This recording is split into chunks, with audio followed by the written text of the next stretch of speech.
Greetings, cozy knights. Lower your swords and rest by the fire.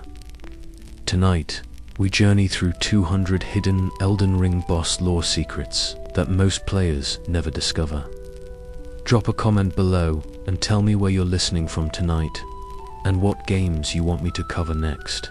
And subscribe if this helps you sleep. Godrick, the Grafted Shameful Lineage. Godrick the Grafted, the first major demigod most players encounter, carries one of the most tragic backstories in the lands between. While he proclaims himself lord of all that is golden, the truth is far more pathetic.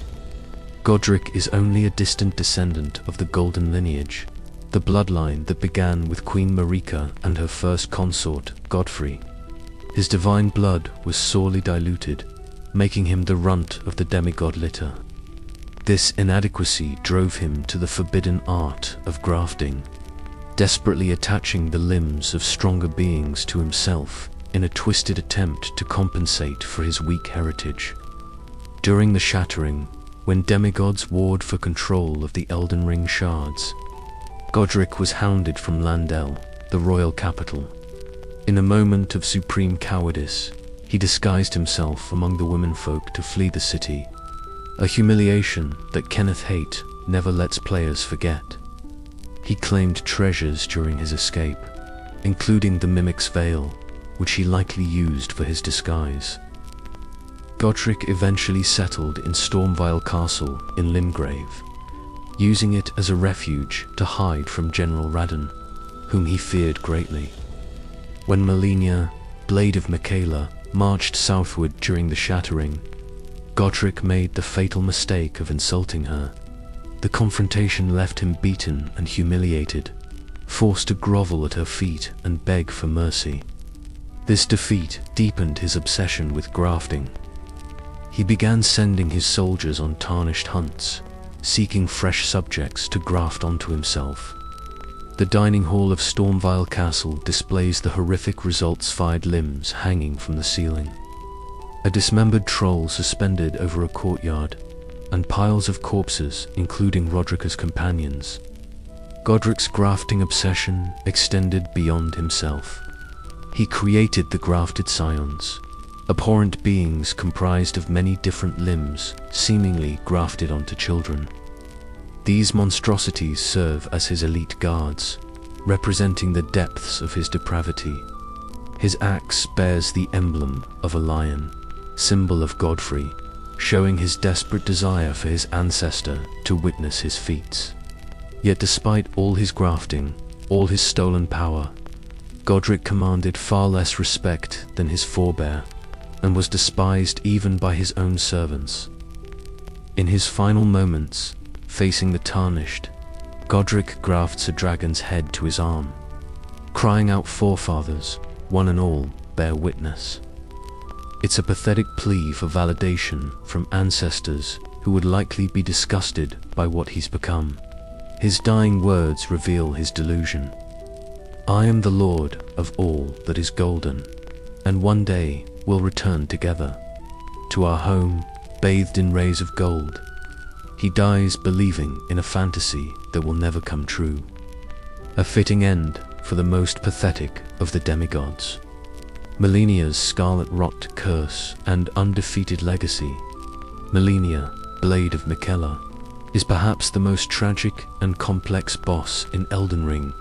Born as an Empyrean, a candidate to replace Queen Marika as a god, she was cursed from birth with the Scarlet Rot, a devastating disease caused by an outer god.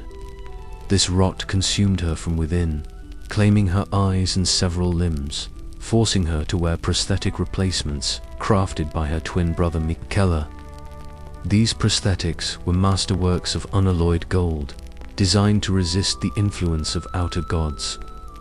Despite her affliction, Malenia became the greatest warrior the lands between had ever seen.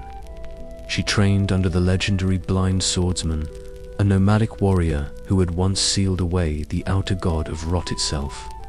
From him, she learned the waterfowl dance, a flowing sword technique that would become her signature move. The blind swordsman hated stagnation and decay, philosophies that Malenia embraced as she fought against the rot consuming her body. Through his teachings, she gained wings of unparalleled strength, though whether this refers to her later wings of rot or is metaphorical for her swordsmanship remains debated. Malenia's devotion to her brother Miquella defined her existence. She called herself his blade and swore to protect him at all costs. Miquella, in turn, dedicated himself to finding a cure for her rot. He abandoned the Golden Order's fundamentalism when it proved unable to help her, instead developing unalloyed gold, a pure substance capable of resisting outer gods. During the Shattering, Malenia led her Cleanrat Knights on an undefeated campaign across the lands between. These loyal warriors vowed to fight beside her, despite knowing the rot would gradually putrefy their own flesh. She humbled Godrick, the grafted, forcing him to grovel for mercy. Her campaign eventually brought her into conflict with her half-brother, Starscourge Radahn in Sealed, resulting in the legendary Battle of Ionia. The battle between Malenia and Radahn was a stalemate of titans. Neither could overcome the other through skill alone. In a desperate final act, Malenia removed her unalloyed gold needle and unleashed the full power of the Scarlet Rot. She bloomed for the first time, transforming into a massive onion flower that nuked the entire Sealed region. The rot didn't kill Radahn, but robbed him of his wits, turning the mighty general into a mindless feral beast who would spend eternity consuming corpses in the desert. Malenia herself fell into a coma from the bloom. Cleanrat Knight Finley, in an act of legendary devotion, carried her unconscious body all the way back to the Haligtree. During this journey, they stopped at the Shaded Castle, where Maeley Murray, the sickly-born head of House Murray, saw Malenia and became obsessed with her, viewing her as his personal goddess.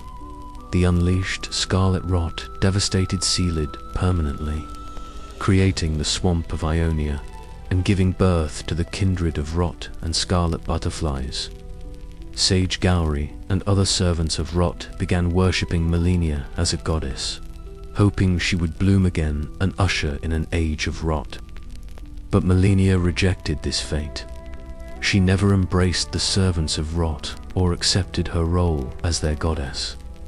She returned to the Haligtree to await Miquella's return, unaware that her brother had been kidnapped by Mohg, Lord of Blood.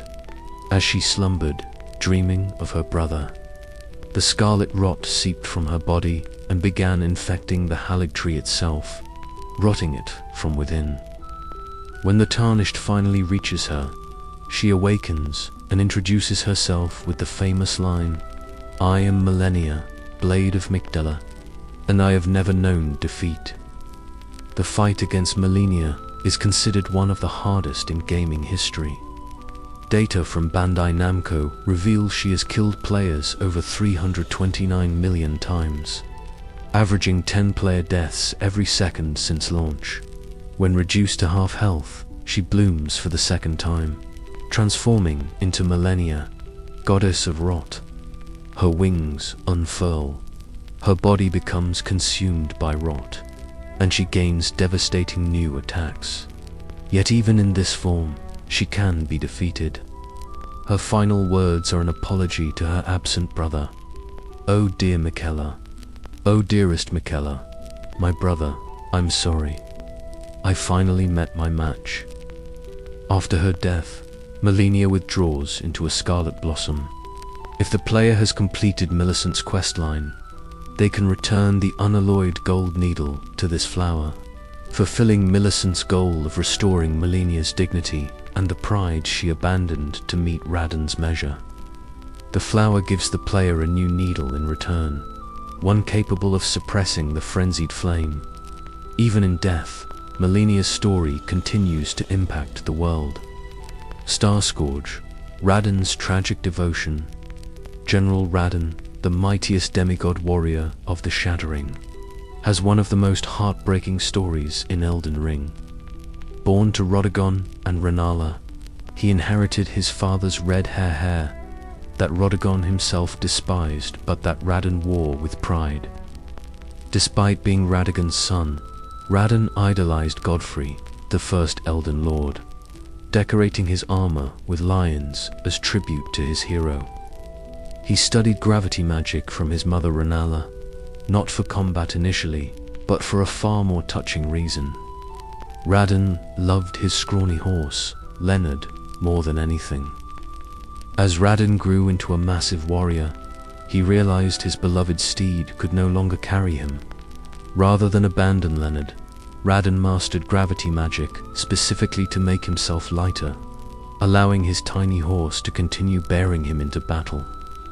This act had far-reaching consequences. By holding the stars in place, Radahn prevented the fate of the Carian royal family from progressing, inadvertently protecting his mother, Rynhalla, and half-sister Ranni.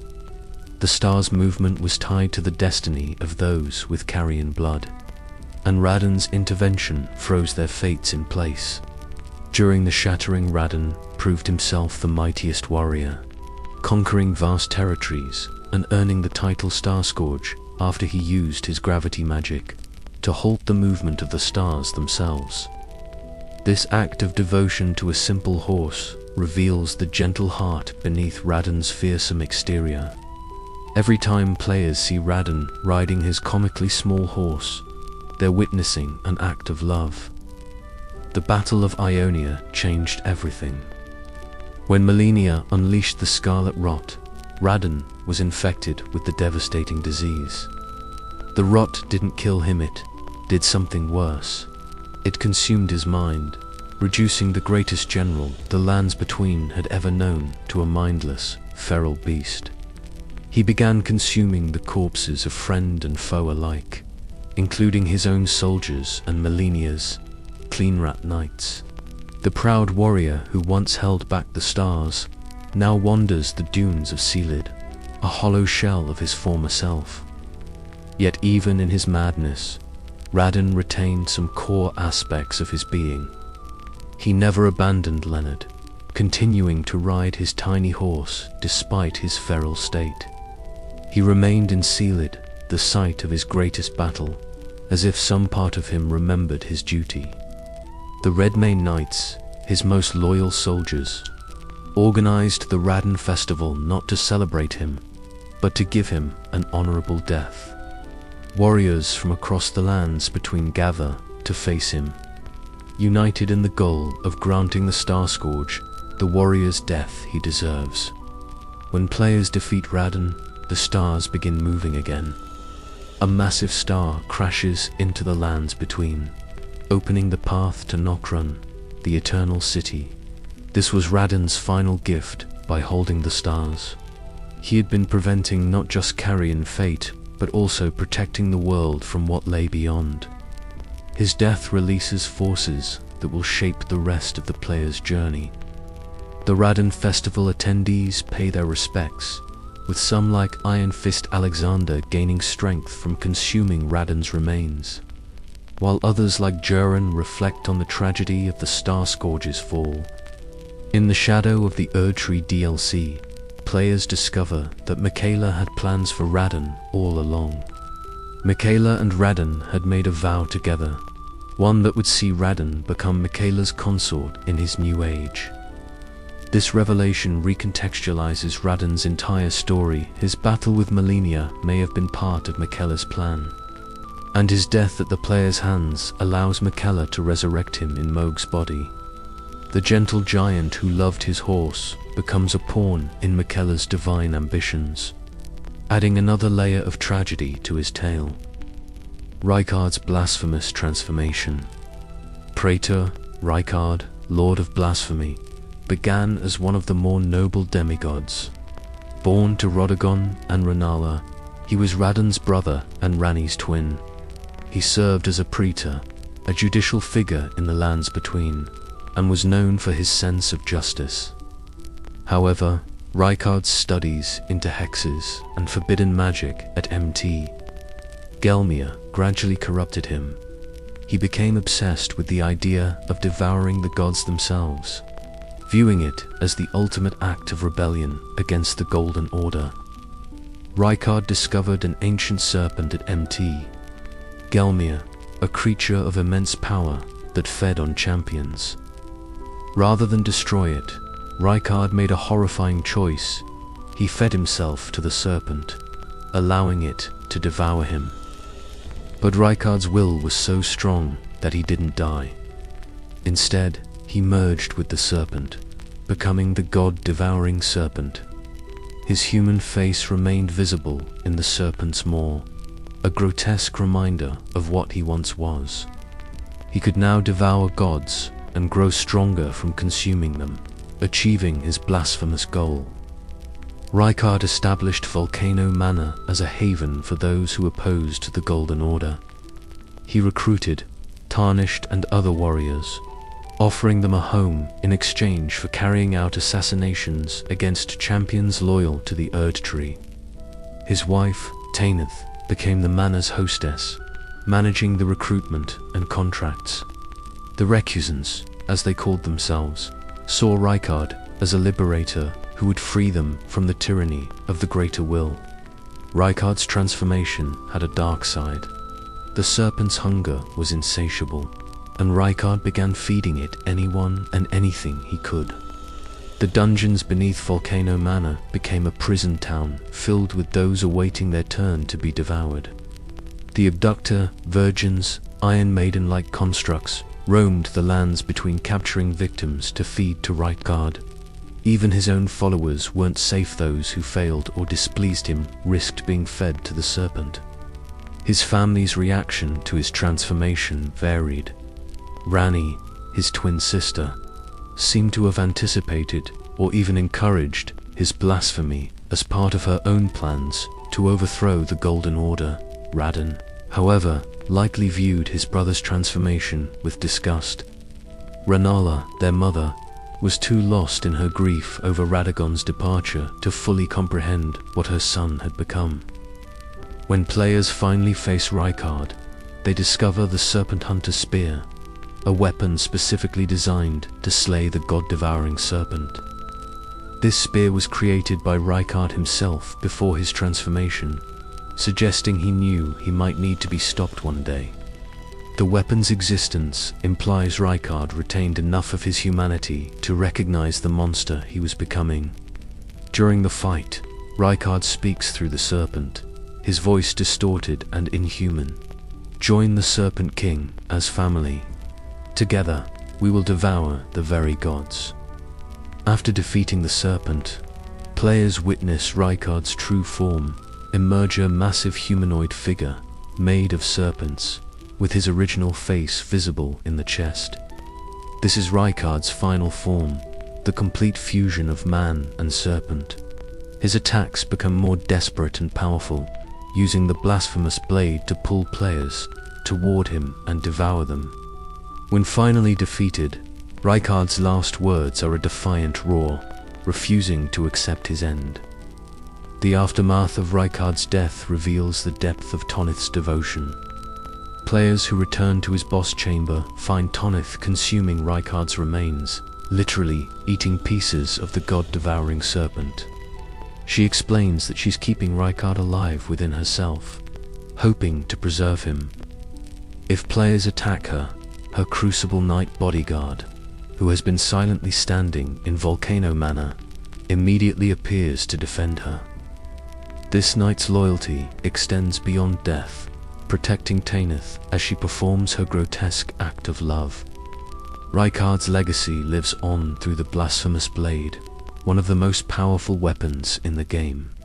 The blade heals the wielder with each kill, mimicking Rykard's ability to grow stronger by devouring others. His recusants scatter after his death, with some like Bernal continuing to oppose the Golden Order while others lose their purpose. Patches, ever the opportunist, survives and continues his schemes. The Volcano Manor itself becomes a hollow shell, its purpose extinguished with its lord's death. Morgott, the Grace Given's tragic loyalty. Morgott, the Omen King, has perhaps the most heartbreaking story of all the demigods. Born to Queen Marika and Godfrey as an Omener, being cursed with horns and considered blasphemous by the Golden Order, he was imprisoned in the subterranean shunning grounds beneath Leyndell from birth. His twin brother Mohg shared this fate.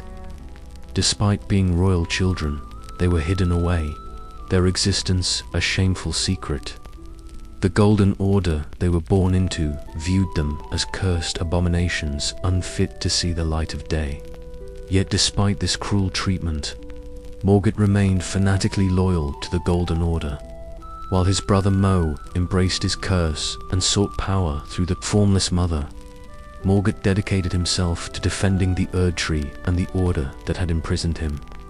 He took the name Morgott, the Fell Omen, and founded the Knights Cavalry, leading them to protect the roads to the Erd Tree from any who would threaten it. His loyalty was so absolute that he fought against his own siblings during the Shattering, defending Leyndell from their invasions. Morgott's self-loathing runs deep. He refers to himself and his fellow demigods as willful traitors, all viewing their ambitions as betrayals of the Golden Order. He calls Godrick the Golden Radahn, the Red Lion, Rykard the Blasphemous, and Malenia the Severed, with a mixture of contempt and sorrow. Yet he reserves his harshest judgment for himself, knowing he is an omen, the very thing the Golden Order despises most. His throne room in Leyndell is modest compared to what a king deserves, reflecting his belief that he is unworthy of grandeur.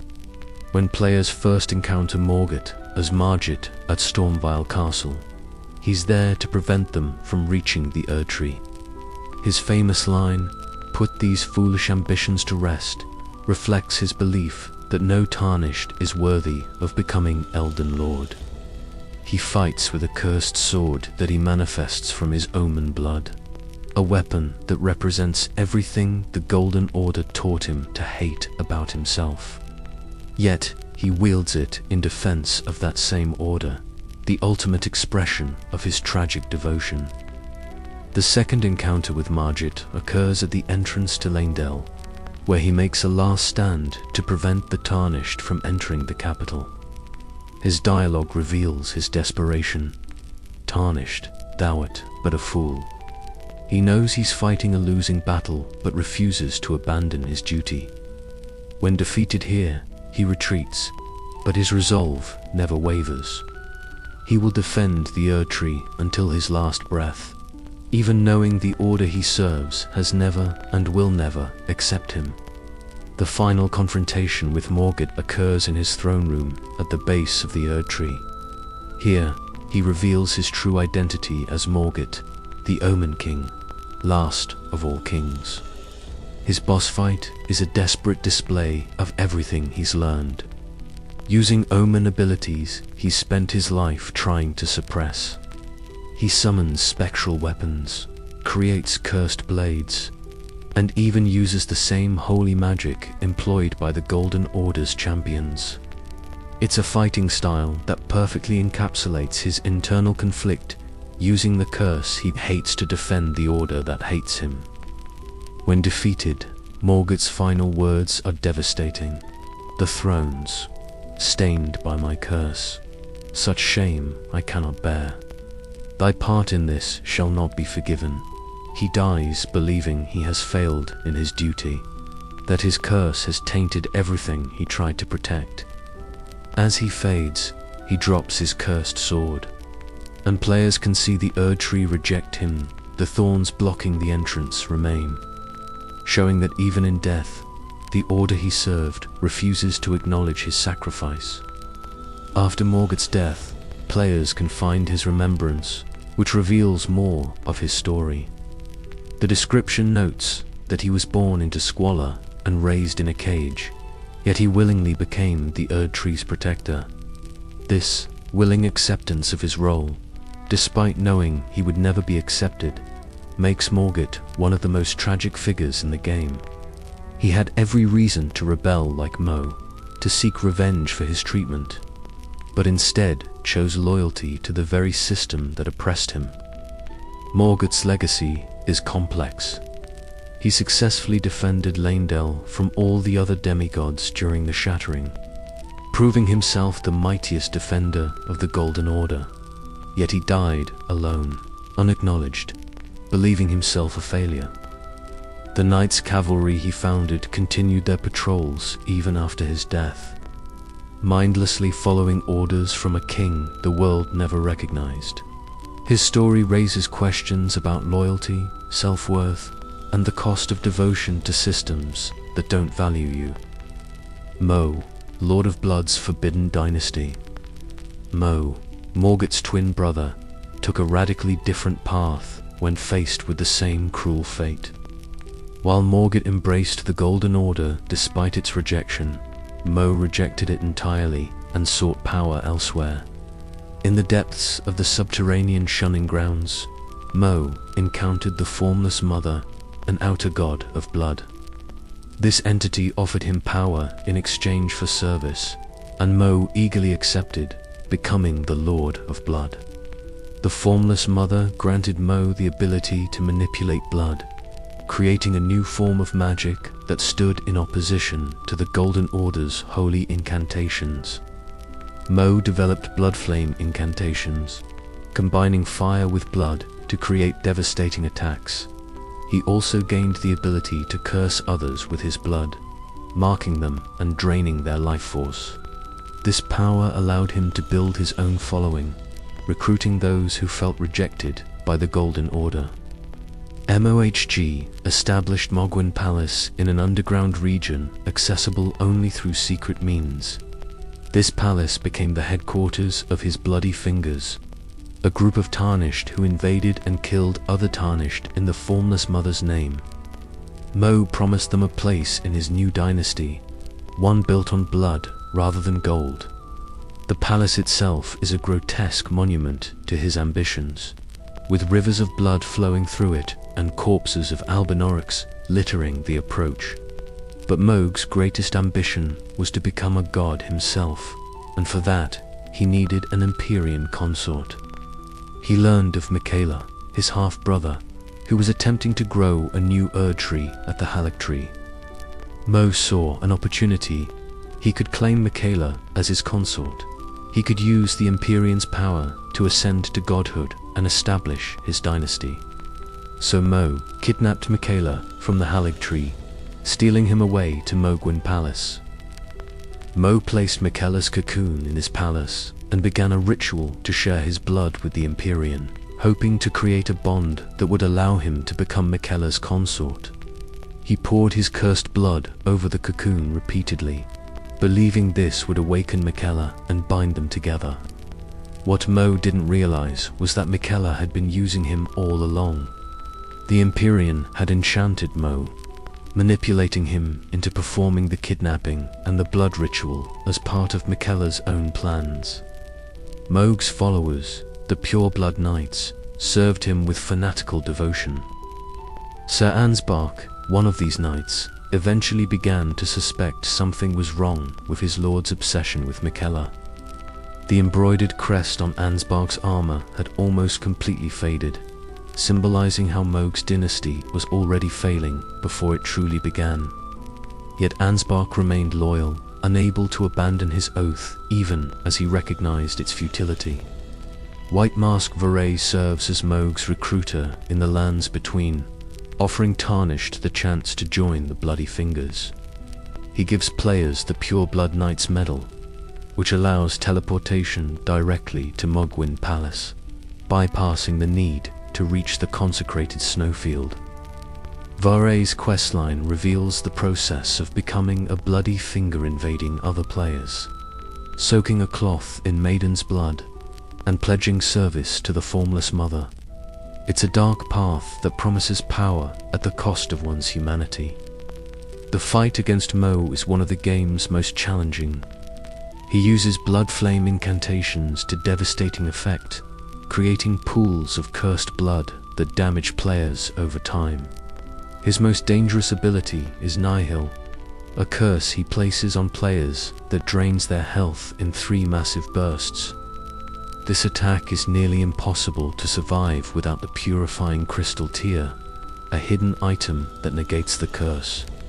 Mohg's arena, with Miquella's cocoon hanging above, creates an unsettling atmosphere that emphasizes the wrongness of his ambitions. When defeated, Mohg's last words are a desperate cry. Miquella is mine and mine alone. He dies still believing in his dynasty, unaware that he was merely a pawn in Miquella's grander scheme. His death doesn't free Miquella. The cocoon remains empty, revealing that Miquella had already left long before the player arrived. Mohg's entire dynasty, all his ambitions and sacrifices, were built on a foundation of manipulation and lies. The Shadow of the Erdtree DLC reveals the full extent of Mohg's tragedy. Miquella had enchanted him from the beginning, using Mohg's desire for acceptance and power to manipulate him into kidnapping and performing the blood ritual. Mohg never had free will in his greatest ambitions. He was a puppet dancing on Miquella's strings. This revelation recontextualizes his entire story, transforming him from a villain into another victim of Miquella's manipulation. Mohg's legacy is one of wasted potential. He could have been a liberator for the oppressed, a champion for those rejected by the Golden Order. Instead, he became a monster, building a dynasty on blood and murder. Yet he was also a victim, manipulated by forces he didn't understand, dying in service to a dream that was never truly his own. His story serves as a warning about the dangers of seeking power through any means necessary and the tragedy of being used by those you trust. Renala's broken heart and rebirth obsession. Rynala, Queen of the Full Moon, was once one of the most powerful figures in the lands between.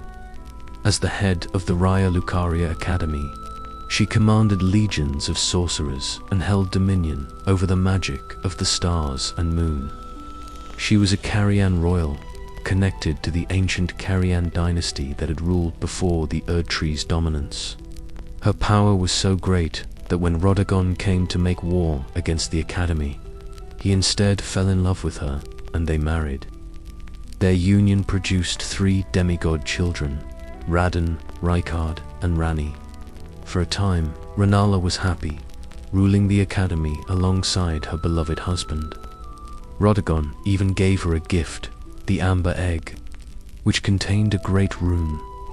This egg became Rynala's most precious possession, a symbol of their love and the power they shared. The Academy flourished under their joint rule, with Radahn even developing new sorceries and incantations during his time there.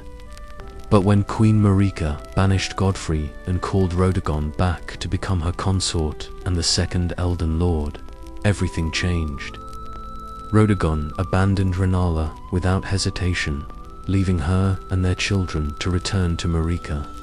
This betrayal shattered Rynala completely. She retreated into the Grand Library of Raya Lucaria, clutching the amber egg Radahn had given her, and fell into a deep depression from which she would never recover. The Academy fell into chaos without Rynala's leadership. Her students, desperate to help their beloved queen, used juvenile sorceries to grant her the power of rebirth, hoping this would restore her. Instead, it trapped her in an endless cycle of attempting to birth new life from the egg, creating Sweeting's malformed crawling creatures that are neither fully alive nor dead. These Sweetings now protect Rynala, singing to her constantly, trying to comfort their broken queen. When players first encounter Rynala, she's a shadow of her former self. She sits in the Grand Library, surrounded by her Sweetings, cradling the amber egg and singing a lullaby. She barely acknowledges the player's presence, lost in her grief and madness. The Sweetings attack anyone who threatens their queen, and if players harm Rynala, she teleports away, with the Sweetings creating a magical barrier to protect her. It's a heartbreaking display of devotion from students trying to save a teacher who is beyond saving. The fight against Rennala has two phases. In the first, players must identify which sweeting holds the magical barrier protecting Rennala and break it, causing her to fall from the air and become vulnerable. She uses basic sorceries, barely defending herself, more confused than hostile. When her health is depleted, the amber egg activates, and the real fight begins.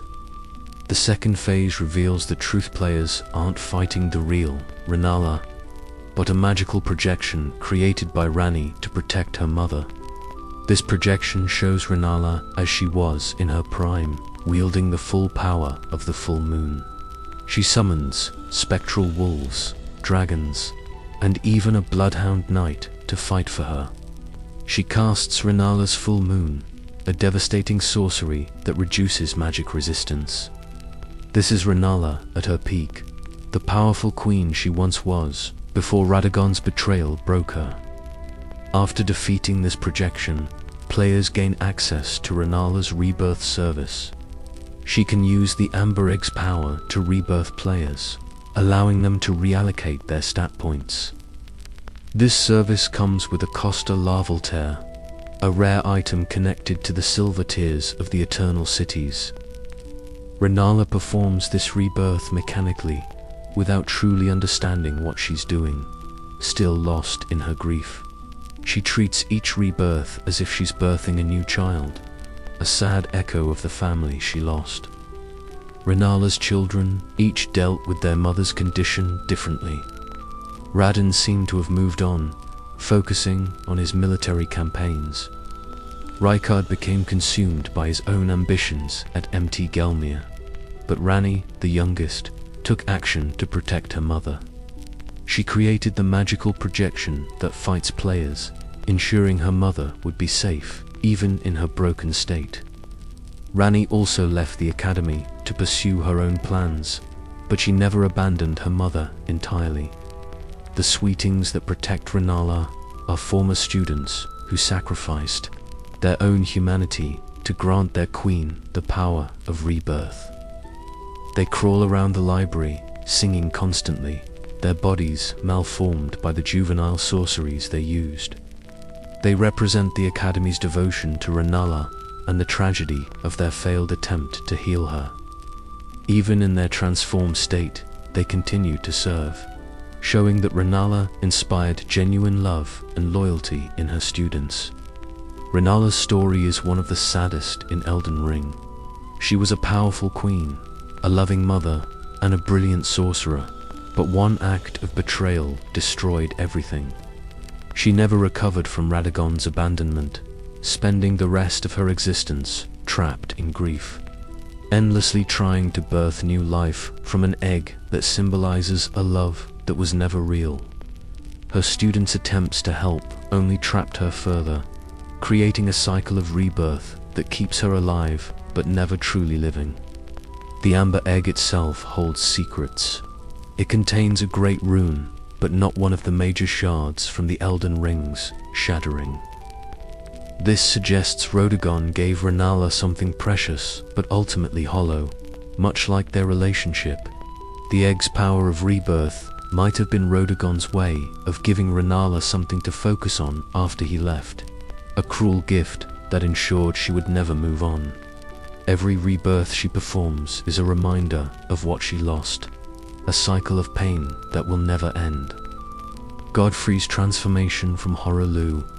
Godfrey, the first Elden Lord, has one of the most complex character arcs in Elden Ring. He began life as Horaloo, a barbaric chieftain of the Badlands, a warrior of such savage strength and bloodlust that he was feared across the lands. He fought with his bare hands, crushing enemies with raw power, embodying pure, unrestrained violence. His reputation as a warrior was legendary, but he was considered too savage, too wild to be anything more than a warlord. Everything changed when Queen Marika chose him as her consort. To transform the savage Horaloo into someone worthy of being Elden Lord, Marika gave him Sarash, the Beast Regent. This spectral lion attached itself to Godfrey's back, serving as a living restraint on his bloodlust.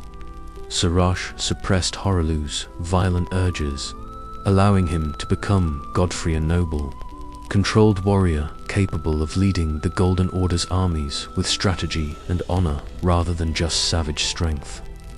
As Godfrey, he became the first Elden Lord and Marika's champion. Together, they had several children, including Godwyn the Golden Morgott and Mohg. Godfrey led the Golden Order's conquest of the lands between, gathering the 16 Crucible Knights and marching across the land to establish Marika's rule. He fought the Storm Lord at Stormvile Castle, defeated the Fire Giants in the mountaintops, and crushed all opposition to the Golden Order. His axe, emblazoned with a lion symbolizing his bond with Sarash, became a symbol of the Golden Order's might. But Godfrey's greatest strength, his warrior spirit, eventually became a problem. Once all enemies were defeated, once the lands between were conquered, Godfrey had no more wars to fight. A warrior without a war has no purpose, and Marika knew this. In an act that seems cruel but might have been merciful, Marika stripped Godfrey and his warriors of their grace, banishing them from the lands between. They became the first tarnished, exiled to wander distant lands, dying and being reborn in an endless cycle. This banishment served multiple purposes. It removed Godfrey from the lands between before his restless warrior spirit could become a problem. It also created the Tarnished, a group of warriors who would one day return to challenge for the Elden Ring. Marika was planning for the future, for the day when the Golden Order would need to be challenged. Godfrey and his warriors would be the ones to do it, but only after they had grown strong through countless deaths and rebirths in foreign lands. Godfrey's time as a Tarnished is largely unknown, but we know he never stopped being a warrior. He fought and died countless times, each death making him stronger, each rebirth teaching him new lessons. He remained loyal to Marika despite her banishment, waiting for the day when the Grace would call him home. When the Elden Ring shattered and the Grace began guiding Tarnished back to the lands between, Godfrey was among the first to return. Players first encounter Godfrey as a golden shade in Leyndell, a spectral echo of his former self. This shade tests the player, fighting with the controlled, noble style of Godfrey, rather than the savage fury of Horaloo. It's a glimpse of what he was during his time as Elden Lord, powerful, skilled, but restrained. Defeating this shade grants players access to deeper parts of Leyndell, as if Godfrey himself is judging whether they're worthy to proceed. The true confrontation with Godfrey occurs at the base of the Erd Tree. After players have defeated Morgott and burned the tree, Godfrey stands before the entrance, the last obstacle between the player and the throne. His opening words are respectful, acknowledging the player as a fellow warrior. "I've given thee courtesy enough. Now I fight as Horaloo, warrior."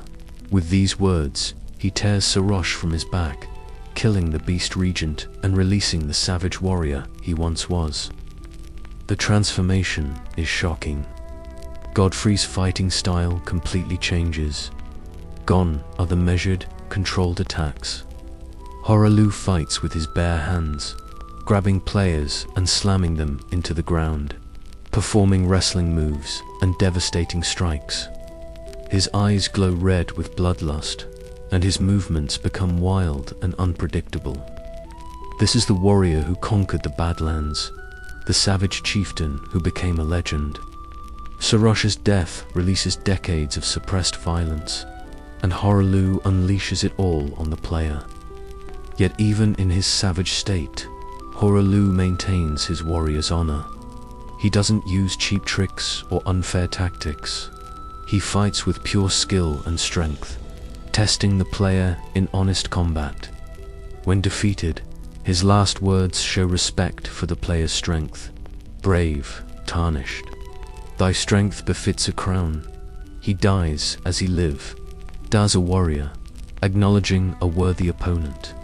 There's no bitterness, no regret, just the satisfaction of a final, glorious battle. Godfrey's story raises questions about identity and restraint. Was Godfrey his true self, or was Hoarah? The game suggests both were real. Godfrey was who he became through discipline and purpose, while Hoarah was who he was at his core. Sorosh didn't change him. It just suppressed one aspect of his nature. When he tears Sorosh away, he's not becoming someone else. He's becoming complete, combining the honor of Godfrey with the savage strength of Hoarah. His relationship with his children adds another layer to his character. Godwyn, his firstborn, was everything Godfrey could have hoped for: a noble, powerful warrior who embodied the best of the Golden Order. But Morgott and Mohg, his omen twins, were hidden away, imprisoned for their curse. Did Godfrey know about them? Did he try to help them, or did he accept their imprisonment as necessary? The game never answers these questions, but Morgott's loyalty to the Golden Order suggests he might have known his father and sought to earn his approval, even from the shadows. Godfrey's legacy is complex. He was the first Elden Lord, the warrior who established the Golden Order's dominance. He was also Hoarah, a savage fighter who never truly left behind his barbaric roots. He was a father to heroes and 2 cursed children. He was loyal to Marika, even after she banished him. And in the end, he was a warrior who found the glorious death in battle that all warriors seek. His story is one of transformation, restraint, and the eternal question of whether we can ever truly change who we are at our core. Radahnn's secret identity and self-loathing. Radahn of the Golden Order is perhaps the most mysterious figure in Elden Ring's lore, and the revelation of his true nature recontextualizes the entire story. For most of the game, players believe Radahn is simply Marika's second consort, the Elden Lord who replaced Godfrey. But the truth, revealed through Goldmask and Corhin's questline, is far stranger. Radahn and Marika are the same being, 2 personalities sharing one body. This revelation explains many mysteries. How could Radahn abandon Rennala so easily to return to Marika? Because he was returning to himself. Why do Malenia and Miquella suffer from curses despite being demigods? Because they were born from a single god, Marika Radahn, making them products of self-reproduction, which the game suggests causes these afflictions. The statue in Leyndell that transforms from Radahn to Marika when players cast the law of regression isn't metaphorically its literal truth. Radagon's history begins with his marriage to Rennala. He came to Raya Lucaria to make war, but instead fell in love with the Full Moon Queen. They married and had 3 children, Radahn, Rykard, and Ranni.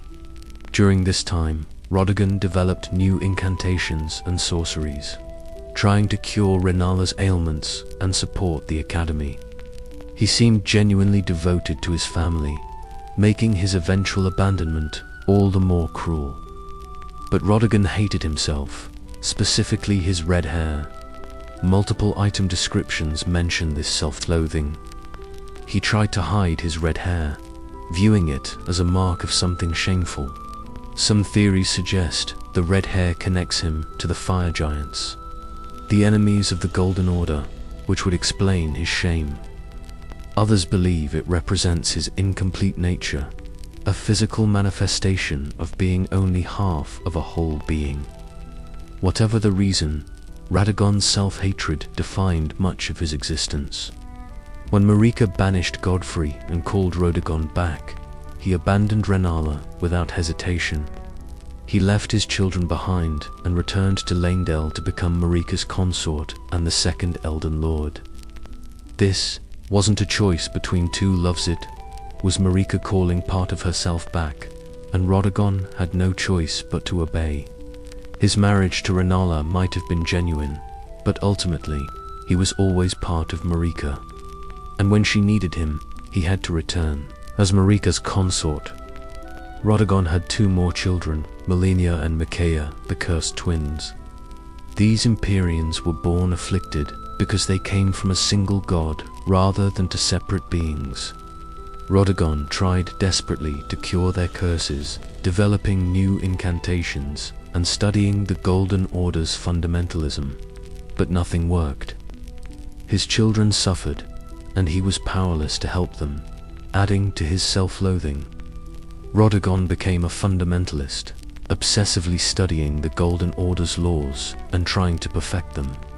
He developed incantations like Radagon's Rings of Light and the Law of Regression. He believed that by understanding and perfecting the Golden Order, he could fix everything: his children's curses, his own incomplete nature, perhaps even the fundamental flaw in the Order itself. But fundamentalism failed him, unable to cure Malenia's rot or Miquella's eternal youth. The relationship between Radahn and Marika is complex and contradictory. They are the same being, yet they have different goals. When Marika shattered the Elden Ring, Radahn tried to repair it. The hammer used to shatter the ring and the hammer used to repair it are the same weapon, wielded by the same being with two different intentions.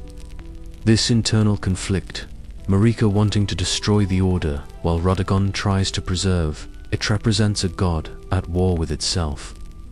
When players finally face Radahn, they're fighting a broken puppet.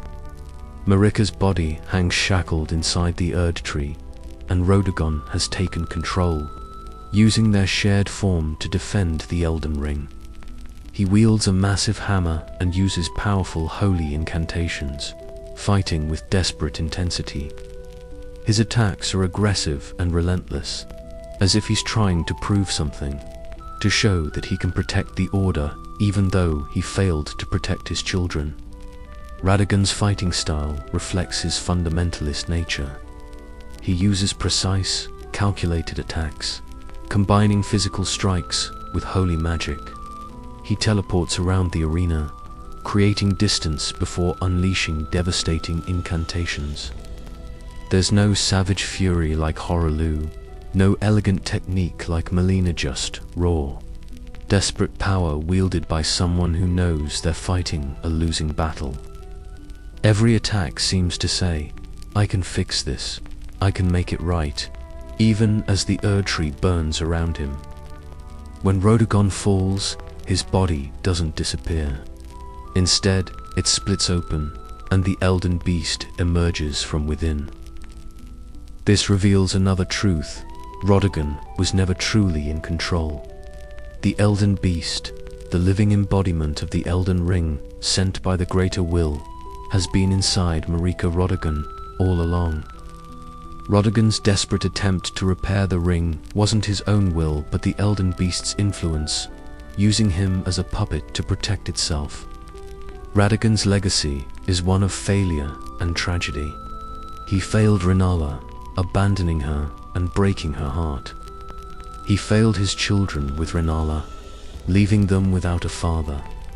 He failed Malenia and Miquella, unable to cure their curses despite his desperate efforts.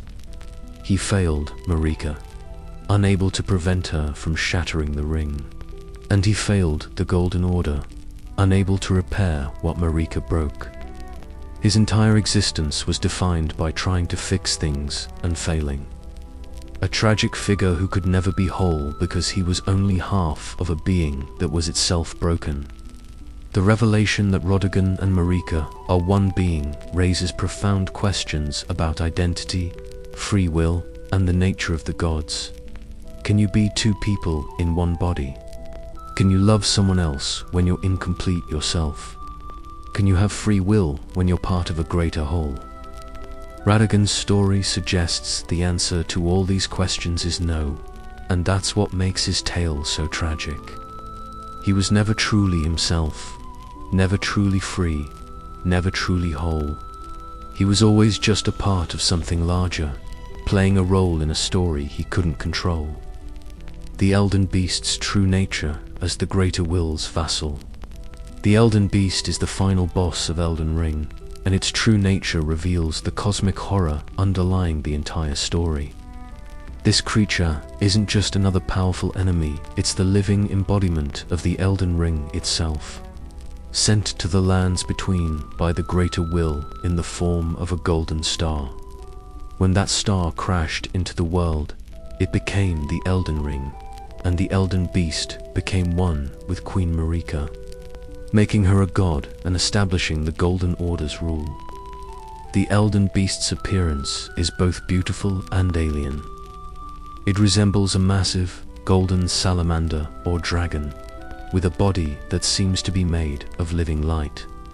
Its movements are graceful yet unnatural, gliding through the air and water of its arena with an otherworldly fluidity. The sword it wields becomes the sacred relic sword that players can obtain. A weapon that channels holy power directly from the source of the Golden Order itself. The arena where players fight the Elden Beast is significant and vast.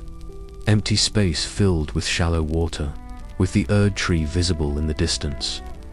This space exists outside normal reality, a pocket dimension where the fundamental laws of the world can be directly confronted.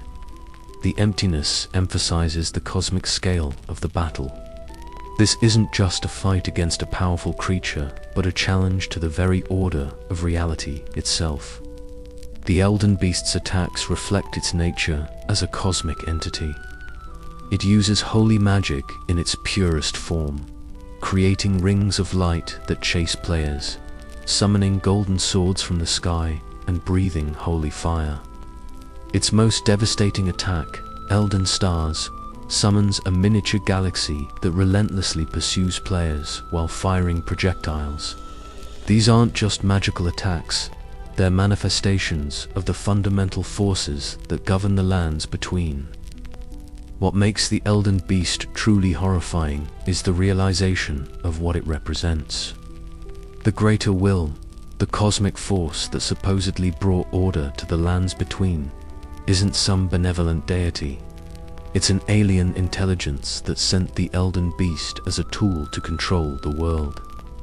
The Golden Order, which characters like Morgott and Radahn devoted their lives to, is just the Elden Beast's influence made manifest.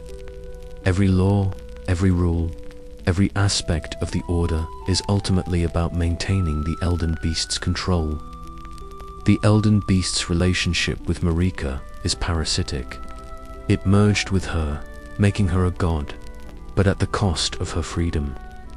When Marika tried to shatter the Elden Ring and break free from the Greater Will's control, the Elden Beast prevented her, imprisoning her inside the Erd tree. The shackles binding. Marika's body aren't metaphorical. They're the Elden Beast's way of ensuring its host can never rebel again. Marika became a god, but she also became a prisoner in her own body. This explains why Radahn tried to repair the Elden Ring, while Marika wanted it shattered. Radahn was more directly under the Elden Beast's influence, acting as its puppet to undo Marika's rebellion. The internal conflict between Marika and Radahn was really a conflict between Marika's will and the Elden Beast's control. When players fight Radahn, they're fighting the Elden Beast's puppet. When they fight the Elden Beast itself, they're fighting the true enemy that's been controlling everything from the beginning. The Elden Beast's existence raises disturbing questions about the nature of the gods in Elden Ring. If Marika was just a host for the Elden Beast, was she ever truly a god? Were her actions her own, or was she always just the Elden Beast's puppet? The game suggests that Marika retains some free will enough to shatter the ring and set the events of the game in motion, but she was never truly free. The moment she became a god, she became a prisoner. Defeating the Elden Beast doesn't destroy it completely. The creature fades away, but the Elden Ring remains, and players can still use its power to become Elden Lord. This suggests the Elden Beast is more of a guardian than the source of the ring's power. The Greater Will sent it to protect and maintain the ring, but the ring itself is something more fundamental, a manifestation of order itself. By defeating the Elden Beast, players don't destroy order. They just remove the Greater Will's direct control over it. The various endings of Elden Ring represent different ways of dealing with the Elden Beast's defeat. The Age of Fracture ending simply repairs the ring and continues the cycle, with the player becoming the new host for the Elden Beast's influence. The Age of Stars ending Ranni's path removes the ring and the Elden Beast's influence entirely, taking order away from the lands between. The Frenzied Flame ending destroys everything, rejecting not just the Elden Beast, but the very concept of order itself. The Elden Beast's design and behavior reflect from software's cosmic horror influences. Like the Great Ones in Bloodborne, the Elden Beast is an alien intelligence that humans can't truly comprehend. Its motivations aren't evil in a traditional sense, it's simply fulfilling its purpose as the Greater Will's vassal, maintaining order in the lands between. But from a human perspective, its control is tyrannical, its influence corrupting, and its very existence a violation of free will. The fight against the Elden Beast is exhausting by design. After the intense battle with Radahn, players must immediately face this cosmic entity without rest or healing. The Elden Beast's massive health pool and tendency to flee across the arena make the fight a test of endurance as much as skill. This design choice emphasizes the overwhelming nature of challenging a cosmic force. It's not supposed to be fair or easy. It's supposed to feel like fighting against the fundamental laws of reality itself. The Elden Beast's sword, which becomes the sacred relic sword, is particularly significant. Its weapon skill, Wave of Gold, releases a massive wave of holy energy that obliterates everything in its path. This attack is the same one the Elden Beast uses against players, showing that, by defeating it, players claim its power for themselves. The sword's description notes it was the weapon with which the Elden Beast is thought to have been born, suggesting the beast and the sword are intrinsically linked, perhaps even the same entity in different forms. Godwyn the Golden's death and corruption. Godwyn the Golden, though never fought as a boss, is central to Elden Ring's story and appears as the horrifying Prince of Death. He was Godfrey and Marika's firstborn son, the perfect heir to the Golden Order. Godwyn was beloved by all, a noble warrior who befriended dragons and established peace between them and the Golden Order. He was everything. A demigod should be powerful, honorable, and devoted to his mother's rule. His death triggered the Shattering and changed the lands between forever. The Night of Black Knives was the event that killed Godwyn and set everything in motion. Ranni, the witch, orchestrated this assassination, working with the Black Knife assassins, Numen women from the Eternal City who were rumored to be close to Queen Marika herself. They wielded daggers imbued with destined death, a power that had been sealed away by Malekith. These weapons could kill even demigods, bypassing their immortality. But Ranni's plan was more complex than simple assassination. She wanted to die herself, to escape the fate the Two Fingers had planned for her as an Empyrean. So she performed a ritual that split the rune of death between herself and Godwyn. Ranni's body died while her soul survived, bound to a doll. Godwyn's soul died while his body survived, creating something that should not exist, a living corpse, neither alive nor dead. Godwyn's body was interred beneath the Erd tree in the Deep Root depths, but death didn't treat him kindly. Without a soul, his body began to corrupt and spread like a cancer through the roots of the Erd tree. His corpse transformed into something monstrous, a massive, fish-like creature with a distorted face, spreading death blight throughout the roots. This corruption created those who live in death, undead beings that exist in a state between life and death, rejected by both the Erd tree and the natural order. The transformation of Godwyn's body is one of the most disturbing aspects of Elden Ring's lore.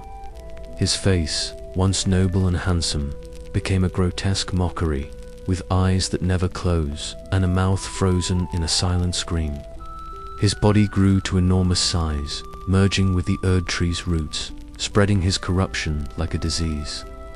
Smaller versions of his face appear throughout the lands between, growing from the roots wherever they surface, each one a reminder of the Golden Order's greatest tragedy. Godwyn's death had far-reaching consequences. Queen Marika, devastated by the loss of her favorite son, shattered the Elden Ring in grief and rage. This act triggered the Shattering, the war between demigods that tore the lands between apart. Marika's other children fought over the ring's fragments, but none of them could truly replace Godwyn.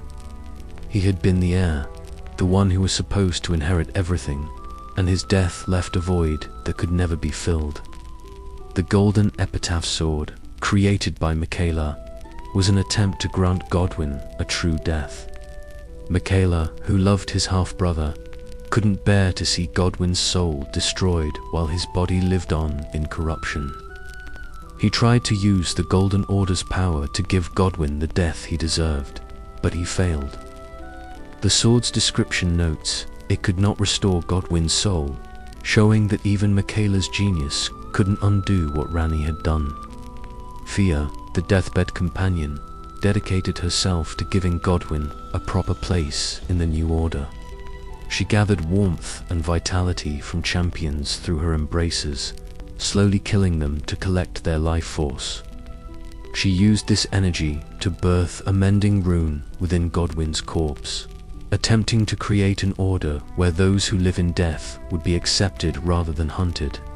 Her questline culminates in players fighting Fia's champions and then the Lich Dragon Fortisax within Godwyn's dream. Fortisax, an ancient dragon, was Godwyn's closest friend.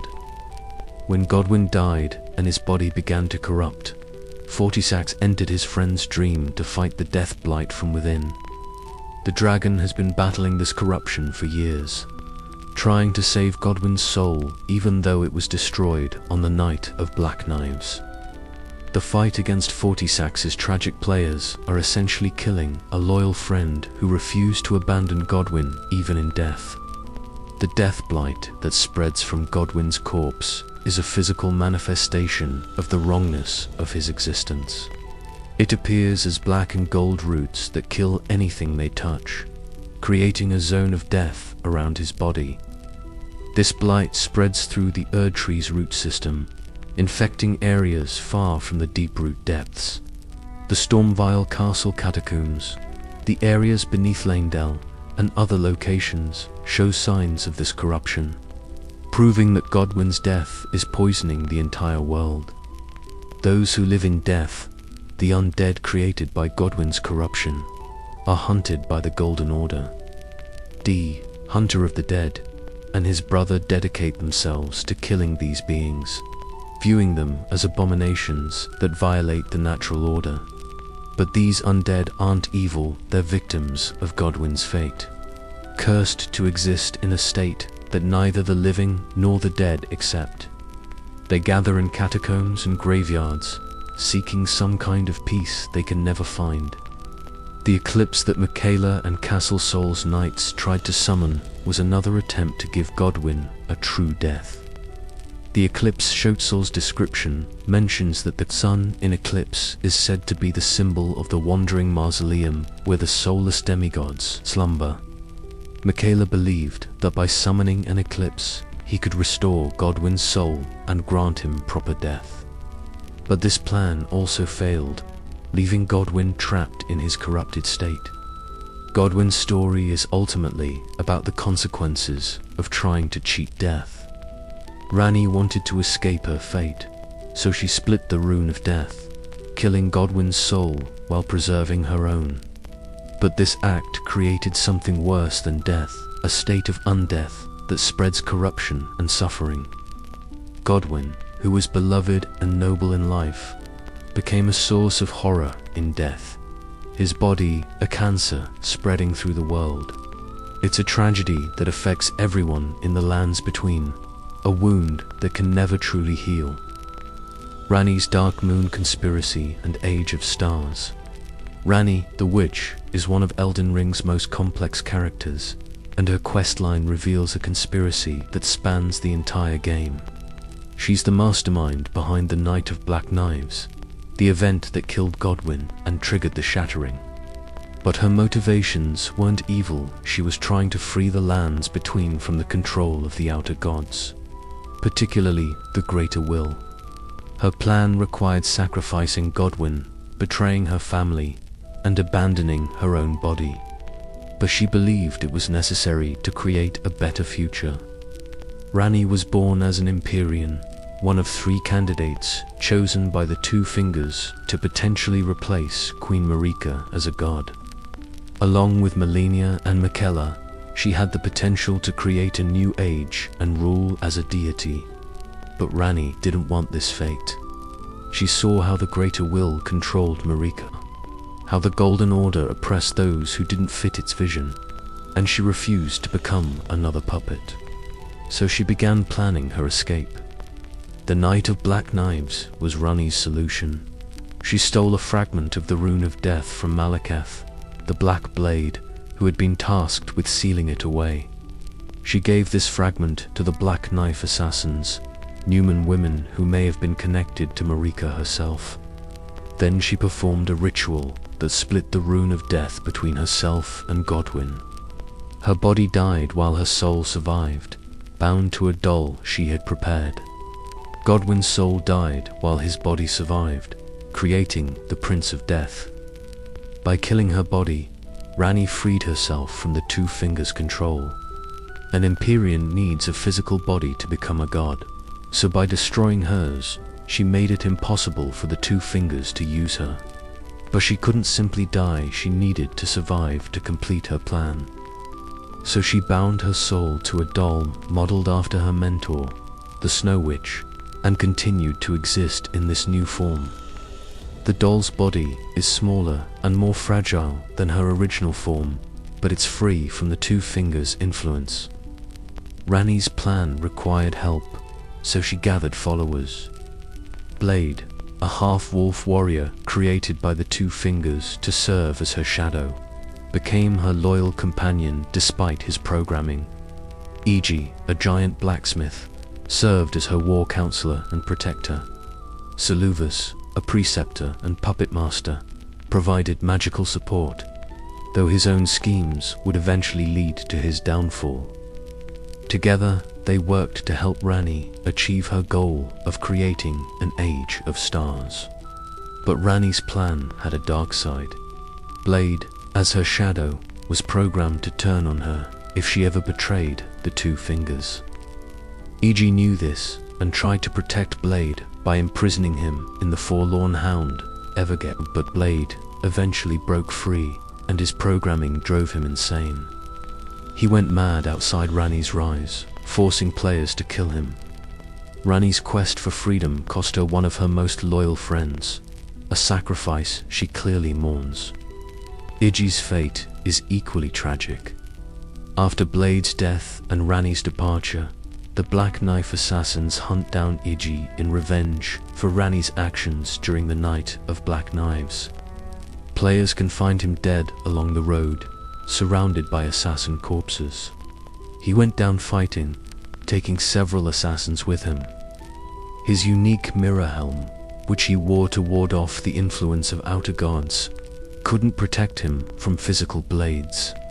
His death shows the cost of Ranni's conspiracy. Everyone who helped her paid a price.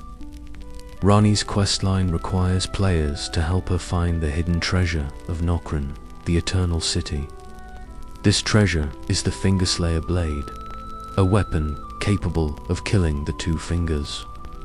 With this blade, Ranni can sever her connection to the greater will completely.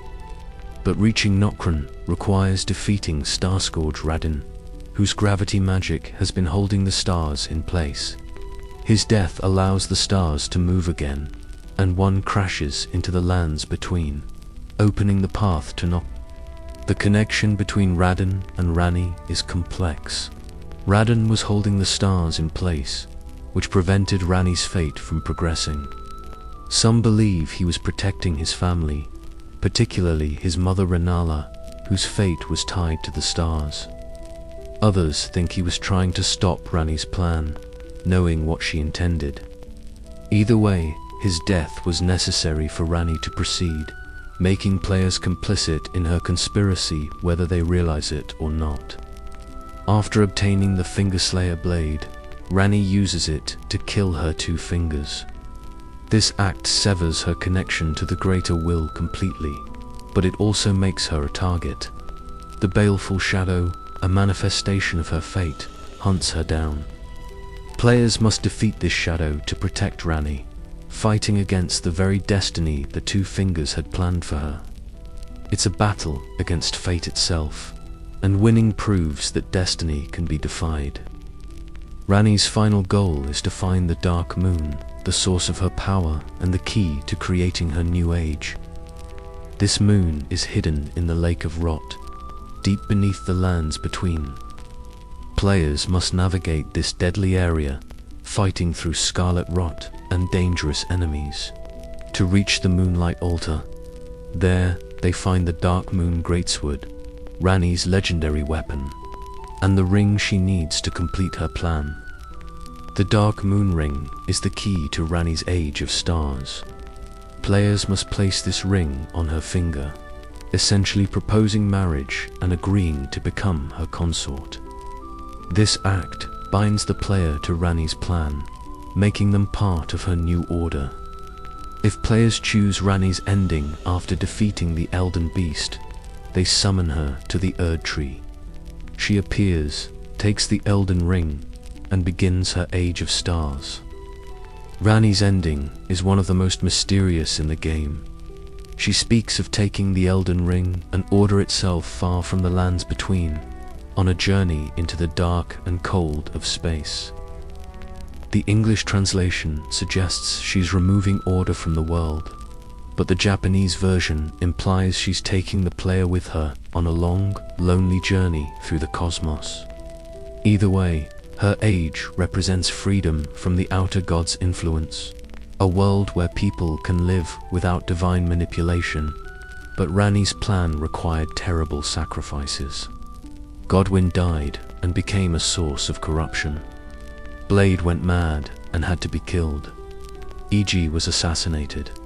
Soluvis met an unknown fate, and Ranni herself gave up her original body, existing as a doll. The question the game asks is whether these sacrifices were worth it. Is freedom from the gods worth the cost in lives and suffering? Ranni believes it is, but players must decide for themselves. Ranni's character is fascinating because she's neither purely good nor evil. She orchestrated an assassination that triggered a devastating war. She manipulated people, including the player, to achieve her goals. She sacrificed others for her vision of a better future. But her motivations were noble. She wanted to free the world from tyranny, to give people the chance to live without gods controlling their fate. She's a revolutionary, willing to do terrible things for what she believes is a greater good.